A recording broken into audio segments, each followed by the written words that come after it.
Thank you. I'm way far out of my comfort zone, but thank you very much, especially David Marshall for inviting me and arranging for me to be here. I'm here on behalf of my students. They couldn't be here today. They were invited, but district rules wouldn't allow for that, so I'm here for them. In February of last year, as I was making dinner for my family, I heard Helen Ubiñas' voice on local public radio as she read her column titled, "Everyday Gun Violence Must Be a Part of Gun Control Reckoning." She asked, what if Philly's kids said, as loudly and unequivocally as the Florida teens, never again? And what if this time we listened? I was listening. In that column, she also wrote about Ashley, a 22-year-old who was left to care for two siblings after losing her mother to gun violence. I knew Ashley. I've been teaching Ashleys for 20 years. Over 60% of students that I teach have lost a blood relative to gun violence. This is a statistic I repeat a lot these days. My students even created a t-shirt with this number and others that tell the story of their exposure to guns. What is strange for me is how rarely the t-shirt or the numbers elicit much reaction from people. So did you hear me? 60% of the students that I teach have lost a relative to gun violence. About 50% report witnessing a shooting. Picture my students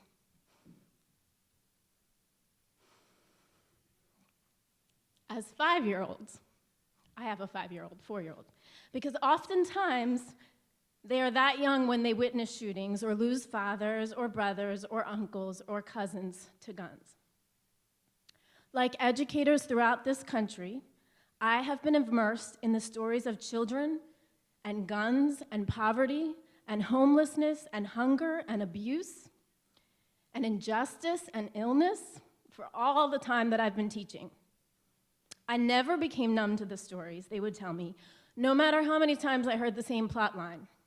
But at the same time, I never felt it was upon me to do much more than listen and teach skills that would give them the best chance at a better life. But then came Helen Ubiñas. She worked on me over time. The column that I could not let go of, it's from 2017, is called "Look at the Faces of Our Dead."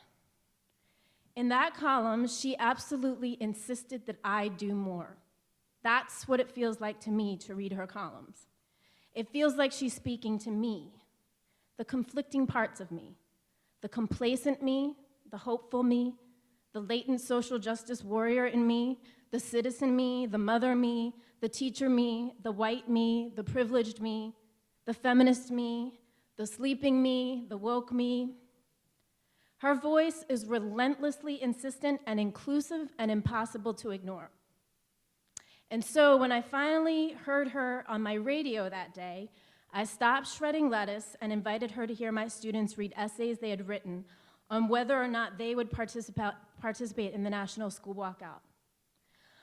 I wanted to show her what I was seeing in my classroom. I wanted to answer her questions about where Philly kids were on these issues. I wanted to show her that yes, my students were saying never again, and that in fact, in some ways they've been saying it for 20 years.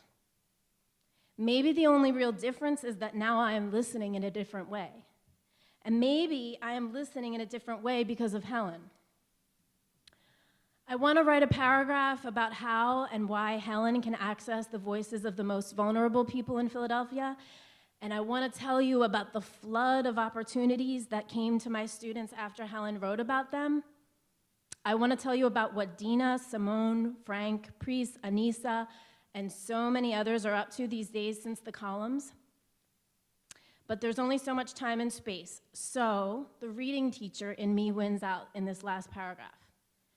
Read Helen's work in its entirety. Read it every week. Don't skim it. The real power of her voice is embedded in sentences and phrases and word choices and in hearing the sum total of those choices week after week. If you follow my directions and read closely week after week, you too might find yourself completely transformed.